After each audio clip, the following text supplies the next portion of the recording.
Welcome to Luca is a Billionaire, where the only thing I invest in is your answers. In this video, I will explain how to replace the rear latch on your Toyota Sequoia. First, gather your tools, including screwdrivers, a socket set, and a trim removal tool. You will also need a new rear latch assembly, specifically for your Sequoia.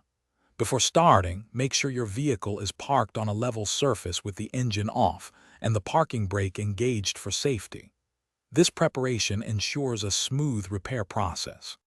Now, let's access the old latch. Begin by carefully prying off the interior trim panels covering the rear hatch. Use your trim removal tool to avoid damaging the plastic. You might find some electrical connectors attached to these panels. Disconnect them gently. It's a good idea to keep all the screws and clips organized in a small container so you don't lose any during the process.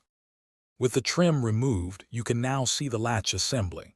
First, disconnect the electrical connector and carefully detach any linkage rods connected to the old latch mechanism.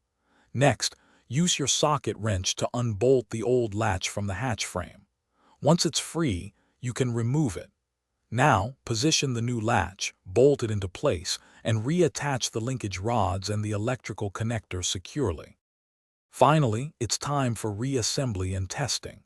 Carefully reattach all the interior trim panels, making sure they snap back into their original positions. Don't forget to reconnect any electrical components you disconnected earlier. Once everything is back together, close the hatch and test the new rear latch several times.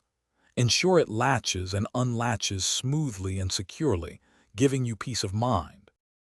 Thanks for watching and please subscribe. It's the best investment you'll ever make.